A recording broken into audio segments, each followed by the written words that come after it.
अभी मेरा कारोबार बन गया मुझे तो कई बार हैरानी होती है, लेकिन फिर मुझे बड़ी भी होती है कि दूसरा मुझे दिखाई नहीं देता।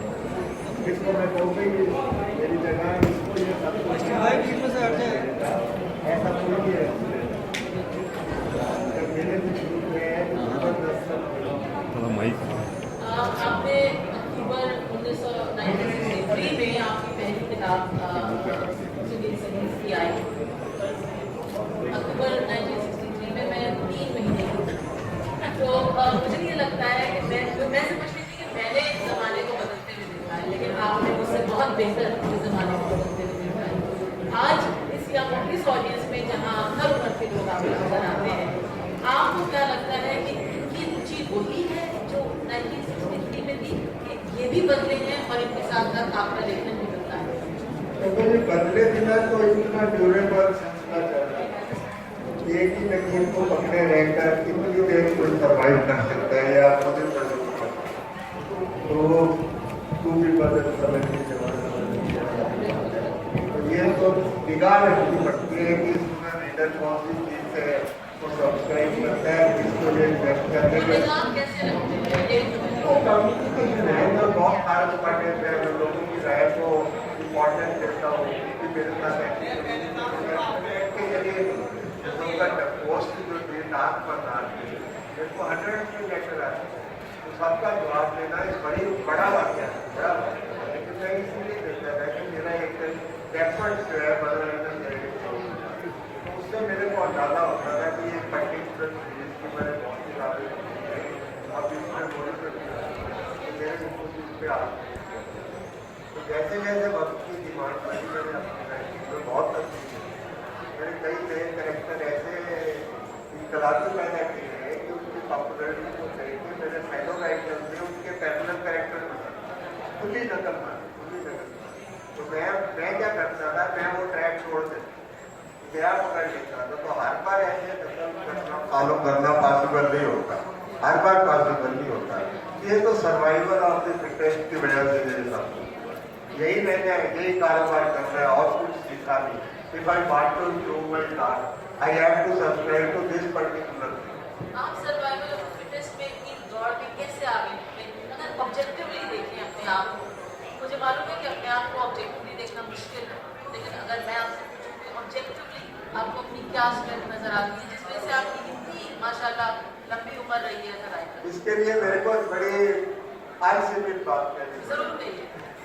मेरा जो अपना कैलकुलेशन स्ट्रेट का है ना, ये मेरे पास बदल है। मतलब आप पे आके सुई रुक जाती, उसके बाद ये धंधा ही बंद हो। वो क्यों? 15 साल से 16 साल से 20 साल से इस ट्रेड में कोई नया राइटर तो इसकी वजह पब्लिशर है, रीडर है या लेखक? पब्लिशर ये खत्म होने की पब्लिशर आ गया था। आपने कहा ना कि नई फसल तैयार, सिलसिला खत्म तो ये सिलसिला खत्म हुआ है, नई पौध क्यों नहीं तैयार हो गई? हमारे सामने पब्लिशर है, शांतनु बैठे कोई एनकरेजमेंट एक नौजवान लगता है, मेरे ही नॉवल पढ़ते वो समझता है मैं इतने सभी के नॉवल पढ़ता था, मेरे को हमेशा लगता था यार ऐसा तो मैं भी लिख सकता हूँ। इतना पढ़ा कि ओवर फ्लो से राइटर बन गया। तो यही सिलसिला दूसरों के को भी तो हासिल है ना। अब वो कोई दूसरा ही सोचता है यार मैंने बहुत पढ़ लिया है, कोई इतना मुश्किल काम किया मैं लिखता हूँ, और वो लिख भी लेता है। कुछ टैलेंट गार्ड गिवन भी होता है, कुछ वो गिफ्ट ऑफ गैप जिसको कहते हैं, अंदाजा ज्ञान आपकी अपनी कोई निकल आती है उसमें। तो इस वजह से फिर वो लिखता है। अब लिखते हैं कौन ऐसा राइटर होगा जिसकी वॉइस लॉ की में सफल होती है, पब्लिशर उसको डांट के बना देता है। अच्छा, आपके अपने इन्फ्लुएंसेस क्या थे जो मैं थोड़ा बहुत पढ़ पाई हूँ इंटरनेट पे और जगह आपके इंटरव्यूज देखे हैं? आपने जिक्र किया इब्न सफ़ी का, आपने जिक्र किया अगाथा क्रिस्टी का, जेम्स हैडली चेज का। तो आपके वेस्टर्न इन्फ्लुएंसेस थे या हिंदुस्तानी, जैसे कि इब्न सफ़ी हैं, ये सब भी थे? आपने जेम्स हैडली चेज का जिक्र किया है अपने इंटरव्यूज में, अगाथा क्रिस्टी का जिक्र किया है, इब्न सफ़ी का जिक्र किया है। तो इनमें से किसने आपको इन्फ्लुएंस किया है? मेरे को देखो जी, मैं तो मेरे को लगता है क्या ये लोगों को अतिशोक्ति लगे, अजीब लगे,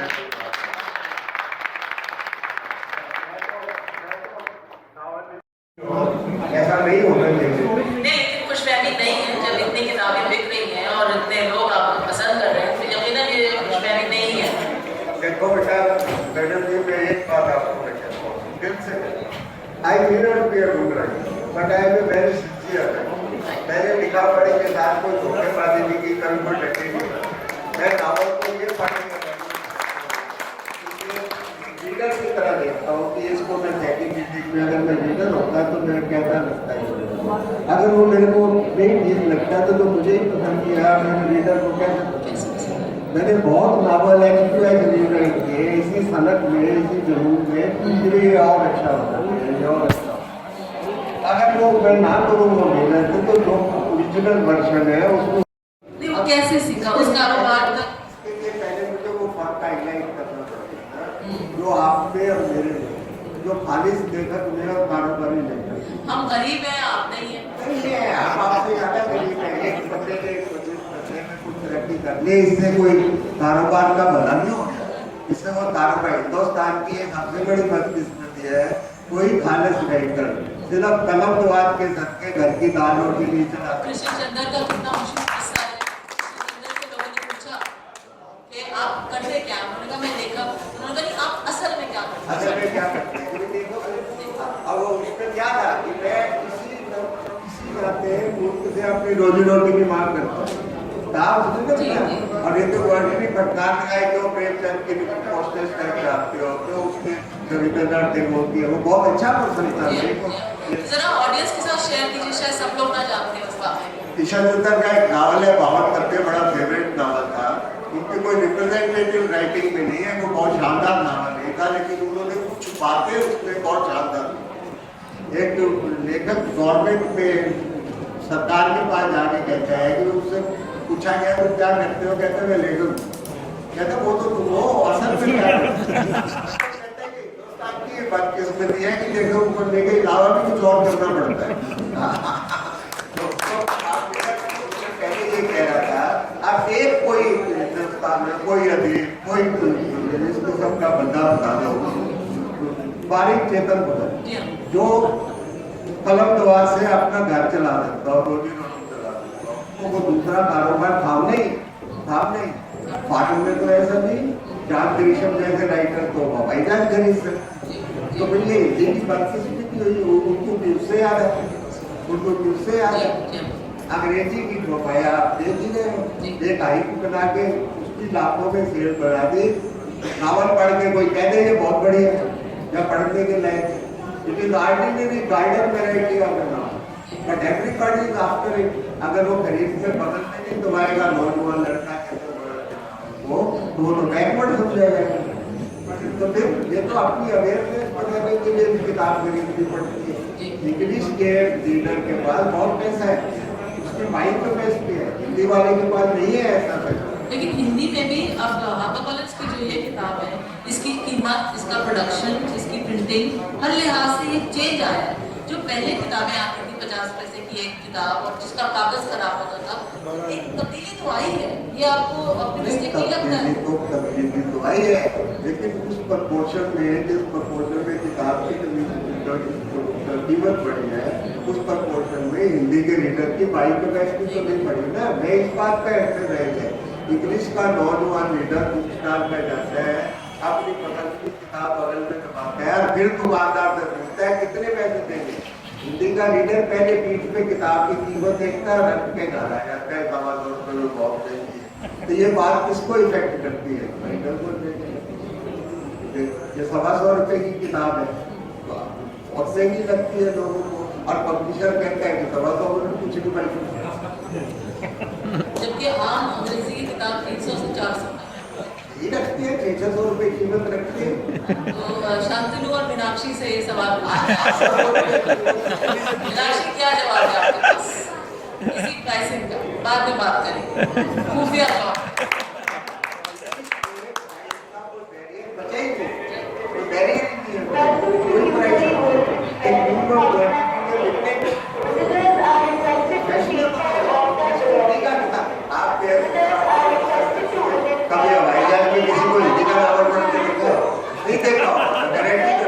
लेकिन आपकी नॉवल अब एयरपोर्ट की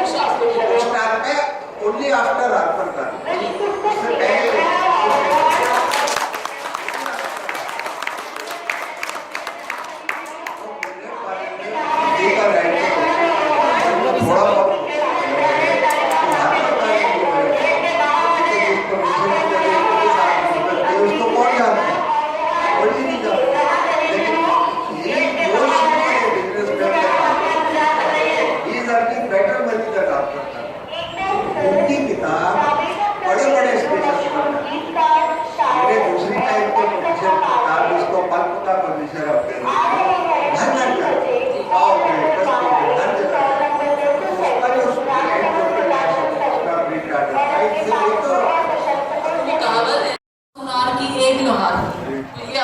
लागू होती है बात कि अंग्रेजी वालों का रोना ये है कि प्राइस को कुछ भी रख ले लेकिन उनका प्रिंट रन कम है।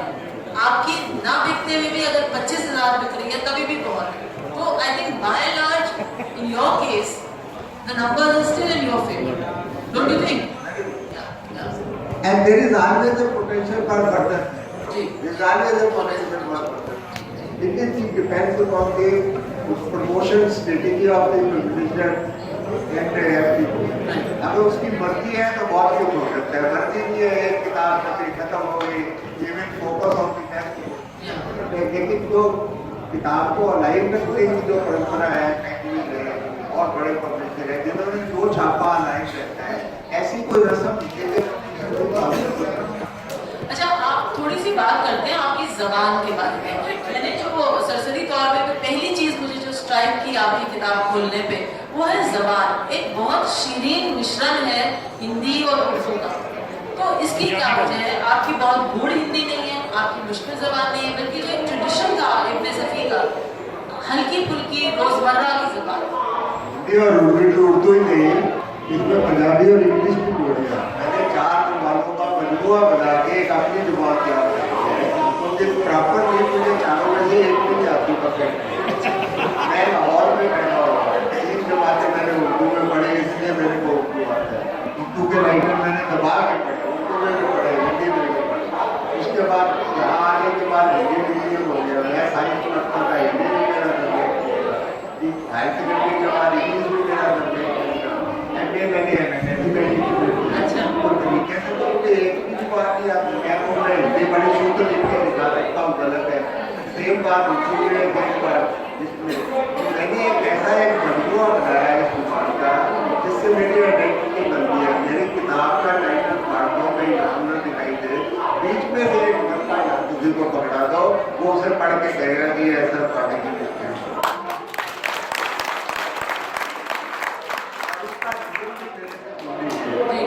मेरी टाइप का नावल लिखना रफ्तार का, मैं वाक्य का हाथ रख के एक लफ्ज पे सेंटेंस ये मैंने नाम लिखा है, अब इसके एडजेक्टिव सोचूं हिंदी में कौन सा मेरे को नहीं हिंदी का आ रहा, उर्दू का लिखूं, मैं इंग्लिश का लिखूं।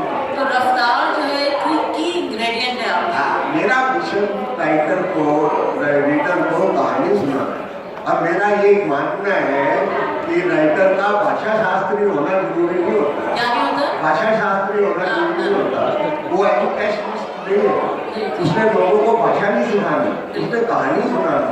तो भाषा में विसंगतियाँ भी हो सकती है, खामियाँ भी हो सकती है, लेकिन वही ठीक है, वही स्टाइल है, वही अंदाज है।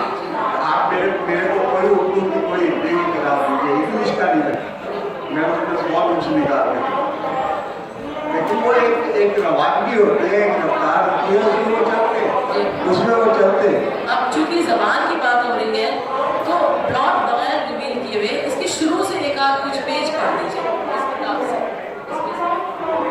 थोड़ा सा पढ़ के सुना दीजिए। पढ़ के सुना दीजिए।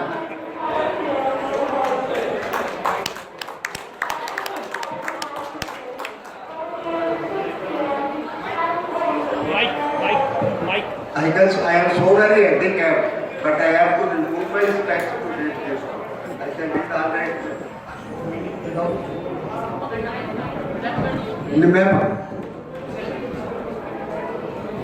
अपने बात को बोलना मेरे अपने भाई की सोच समझ पर खुद तारीफ पर कोई जोर नहीं। वो आज्ञाकारी है, इसमें कोई शक नहीं, लेकिन इस मामले में वो मेरी आज्ञा का पालन नहीं करने वाला, वो मेरी क्या किसी की भी नहीं सुनने वाला। वो आदर्शवादी सत्यवादी नौजवान है। धमकियों से सत्य की राह से नहीं दिखाया जा सकता। मौत का खौफ दिलाकर उसको उसके आदर्शों से नहीं लाया जा सकता, क्योंकि वो जानता है कि अंतिम विजय सत्य की होती है। ये बात अपने बात तो उसकी सही किस्मत कर काफी और थोड़ा सा पास कर लीजिए। वो नहीं समझेगा। ऐसा है तो मुझे उससे हमदर्दी है। हमदर्दी आपसे अपने भाई से दिखाने का, मैं बुरा नहीं बोलना चाहता, लेकिन उसकी हकीकत को नहीं दिखा सकते। वो ढिठाई से बाहर की रहेगा, अपनी जिंदगी छोड़ेगा तो उसका अंजाम बुरा होगा। क्या होगा? मारा जाएगा। मारा जाएगा तो फर्ज की राह पर जान देने वाला वो पहला नहीं होगा। जान को धोखों में पाकर ऐसा कोई शख्स अपनी फर्ज की राह नहीं छोड़ सकता। फर्ज की राह ऐसे शख्स को अपनी जान से ज्यादा अजीज होती है। मंडेला को जान की परवाह होती तो अपनी जिंदगी के करीब 23 साल जेल में ना गुजारे। ये खुलादी बातें हैं हकीकी जमीन पर कदम रखने का। फिर सोचता हूँ अपने भाई को समझाने का कि बस करो, बहुत समझा चुके, निकल लो। लगता है मेरे को फिर समझाने आना पड़ेगा। आना पीछा खा के जाना, बर्गर खा के जाना, फिर भी मत देना, अभी जाओ।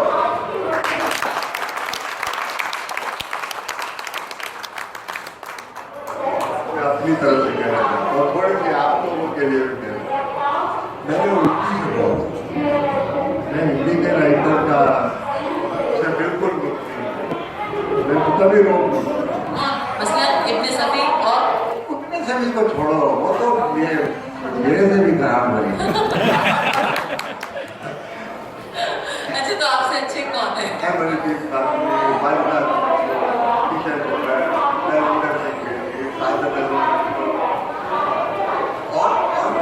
उनसे आपने क्या सीखा? कहानी को बुनना सीखा, क्या सीखा? उनसे भाषा की, रवान की और जो अलिप्ते जिसको कहते हैं, एक बात को सजा के कहना। आप उसकी बात से सहमत ना हो, लेकिन उन्होंने जो कुछ लिखा उसको तहरीरी तौर से उससे आपको बिल्कुल पूरी तरह से मुतमिन हो गए। जो आपने उसके बारे में बुरा भला करा, मैंने एंड में गए बीच में ही छोड़। ये ऐसी एक रवान की होती है, ऐसी एक लॉ बन जाती है कि बस रीडर को मुक्त करता है। ये खूब बदला है, बंगाली राइटर, हिंदी राइटर, अंग्रेजी में आपने किसी को पढ़ा, किसी से आप इन्फ्लुएंस हुए? बहुत पढ़े। आपको कौन लोग अच्छे लगते हैं? बहुत पढ़े। पहले तो यही जिस टाइप के मैं लिखता हूँ उस टाइप के नावल इंडिया में बहुत आते थे, अपने आते। मसलन नाम बताइए कुछ। पीटर चिनी था, Agatha Christie, Stanley Gardner, Edgar Wallace, James Hadley, 2 रुपए में नावल आता था मेरे, 2 रुपए। इससे सस्ता और क्या। अब तो इंग्लिश का नावल 400 रुपये से कम नहीं है। और अजीब तरह के राइटर हैं, उनको एक सनक सवार है, जब तक मेरी किताब 500 पेज की होगी मेरे को चैन थी। वो ब्रीफ लिखने का रिवाज है, तो हो गया। हर कोई ग्राफिक डिटेल में जाना चाहता है, इस वजह से बोल रहे हैं। आपको कभी कभी कोई दुविधा ऐसी महसूस होती है कि कोई मॉरल डिलेमा लगती है आपको क्या लगता है कि क्राइम फिक्शन क्राइम को ग्लोरीफाई करता है? क्राइम को ग्लोरीफाई तो देखो जी, ये तो अपना नजरिया। जिसने कोई बुरा सबक लेना है वो अच्छी बात है। बाकी क्राइम को हमने कभी क्राइम को ये तो कहानी है कि क्राइम में, लेकिन आपकी किताबों से मुतासिर होकर लोगों ने 2-3 क्राइम्स किए हैं। मसलन तंदूर मर्डर केस में कहा जाता है कि वो आपकी किताब से इन्फ्लुएंस था, इंस्पायर्ड था। वो ह्यूमन बॉम्ब वाला जो था, देना बैंक वाला, वो आपकी किताब से इंस्पायर्ड था। तो लेकिन फिर भी ढेर तो नहीं है ना, एक आध पहली बात है। जैसे वो बैंक वाला था, वो कौन सा यूटीआई में। अब उसने वो हिस्सा पढ़ा नावल का जो उसने फॉलो कर लिया, एंड तक पढ़ता तो उसकी मजाक नहीं होती वो करने की। जो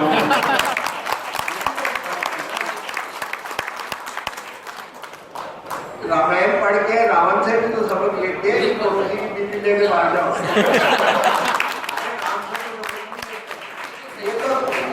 लोगों की अपनी श्रद्धा है कि क्या ले रहे हैं। ये तो मानवता की बात है कि आपने इससे क्या सीखना, क्या हासिल करना है, आपके नजरिए पर डिपेंड करता है। लेकिन सिर्फ इसलिए क्राइम फाइटर को हकीकी निगाह से देखना कि ये तो मैं हकीकी बिल्कुल नहीं कह रही हूँ। मेरा सवाल दूसरा था, मॉरल सवाल था कि क्या कहीं जहन में ये रहता है कि हम क्राइम को बहुत एक्सोटिक, अच्छा, इंटरेस्टिंग ना बनाए? ग्लोरीफाई करने के तो मैं खिलाफ बहुत खिलाफ हूँ। मैंने कभी वायलेंस नहीं लिखा, कभी सेक्स नहीं लिखा। जबकि ये जासूसी काम ये है, ऑप्शन basic इंग्रेडिएंट्स ingredient जी हाँ बनता जी है। हाँ जी हाँ। लेकिन मैंने इस बात से बहुत परहेज आप किया है, हिसाब से क्योंकि मेरा अपना मानना है कि बातों के बिना भी तरीके से सलीके से बात को कहा जा सकता है, इसलिए मैंने कभी इस मामले में कोशिश जी की। जी और ये कोई सदा लंबा साथ देने वाली नहीं है, ये थोड़ी देर का मामला होता है, कोई फटने से राजी हो गए हैं, लेकिन इससे किसी राइटर की औकात नहीं पता चला। थोड़ा सा अपनी प्रक्रिया के बारे में बताइए।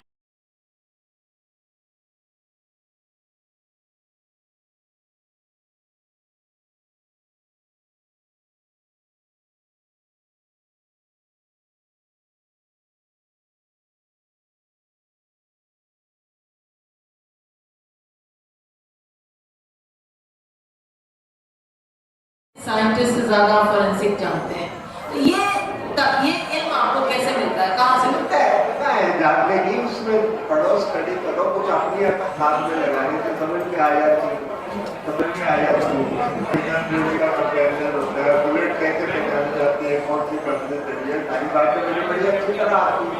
नहीं, मैं फिर भी समझने की कोशिश ये कर रही हूँ कि अब हमारे ज़माने में तो इंटरनेट पे बहुत सी चीज़ें मिल जाती हैं, लेकिन 60 साल पहले 50 साल पहले ये सुविधाएं नहीं थी, तो रिसर्च कैसे किया करते थे? अब उसका तरीका होता था ना, जो बाजार को नहीं आती उसको अवॉइड करो, तरीका है ना। पुलिस को अगर डिटेल में लिखते हैं तो इसलिए लिखते हैं कि हमें उसकी हानि हो रही है, 40 साल पहले जब नहीं थी तो उसको हम इग्नोर कर सकते हैं, ये बात नहीं ना, तो उसको अवॉइड करो ना। देखो मेरी तो एक बड़ी बदकिस्मती थी, मैंने जब पहला गाना लिखा था मेरे को ये नहीं मालूम था कि दिल्ली की पुलिस में सार्जेंट की कोई पोस्ट नहीं होती। अच्छा। मैंने अपने कैरेक्टर को सब इंस्पेक्टर लिखना चाहिए था, उसको सार्जेंट लिखा, बहुत मजा आता मेरा शुरुआती दौर में होती है, लेकिन मैं देख के अंदर अच्छा, आप खुद क्या पढ़ते हैं, आपको क्या पढ़ना पसंद है आजकल? अच्छा, कौन कौन? दोबारा भी पढ़ लेता हूँ और जिसके नाम आपको किताबें खरीदने का शौक है? किताबें खरीदने का शौक है? मेरे पास है बहुत किताबें, बहुत, इतनी है कि मैं 200 साल और जिंदा रहूं तो सारी नहीं पढ़ लूंगा।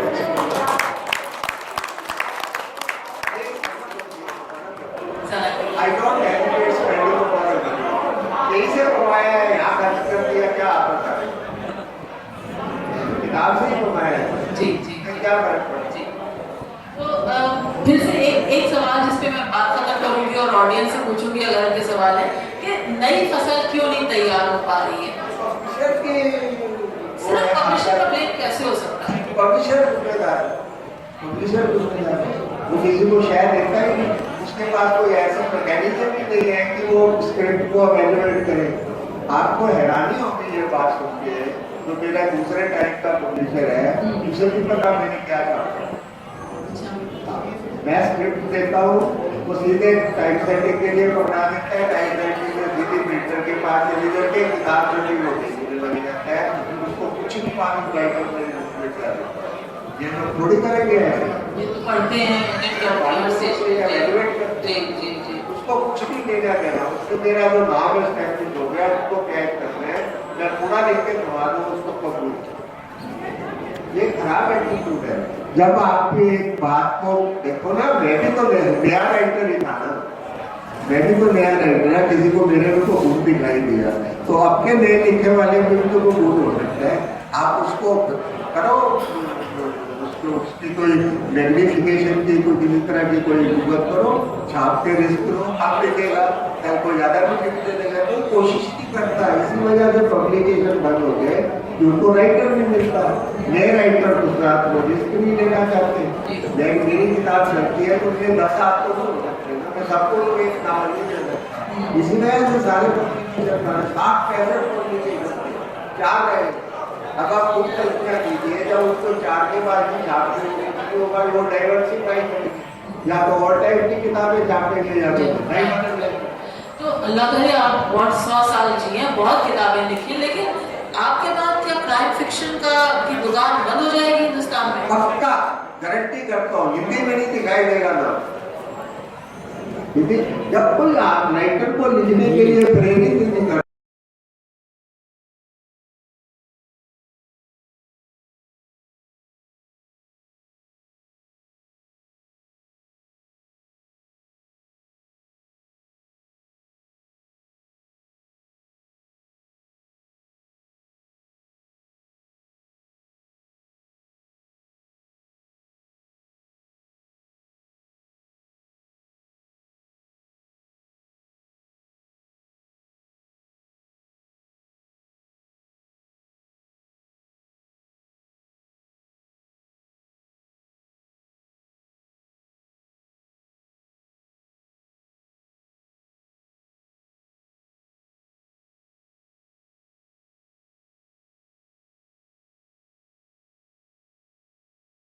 सच सच बताइएगा, तब आपको एक नावल लिखने के कितने पैसे मिलते थे? अब आपको नहीं, जब आप अपना बेस्ट लिख रहे थे, तो आप एक मात्र भी है, बेस्ट भी है, लेकिन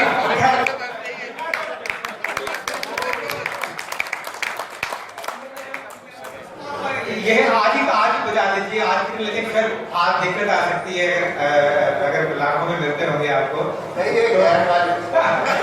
लेकिन कभी भी कितने पैसे मिलते थे आपको? और दूसरा ये कि जो मैंने पहले सवाल किया कि किसी इन्वेस्टिगेटिव एजेंसी ने, क्राइम इन्वेस्टिगेशन एजेंसी ने कभी आपकी मदद ली किसी केस को सुलझाने? नहीं, लेकिन इसमें मदद ली केस को सुलझाने में, लेकिन ये फ्रेज मैंने बताया इन्वेस्टिगेटिव जर्नलिज्म जो है, मैंने फर्स्ट टाइम 1963 में ऐसा ही पैदा किया था। ये तरफ तो 70s में आके पॉपुलर हुई है। ये फ्रेज ही मेरा पैदा किया हुआ है इन्वेस्टिगेटिव जर्नलिज्म। और क्या करता हूँ? अब मैडम ने पैसों के बारे में पैसा हेलीकॉप्टर से यहाँ आता।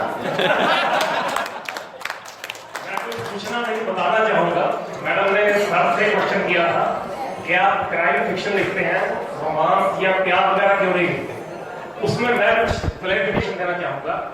सर जरूर क्राइम फिक्शन, मर्डर, हुडानिट लिखते हैं, लेकिन आप इनके नावल पढ़ के देखें, उसमें क्राइम के अलावा प्यार, रोमांस, मोहब्बत और भावनाओं का जो आवेग यथार्थ के धरातल पर होता है, वो सर के नावल में होता है।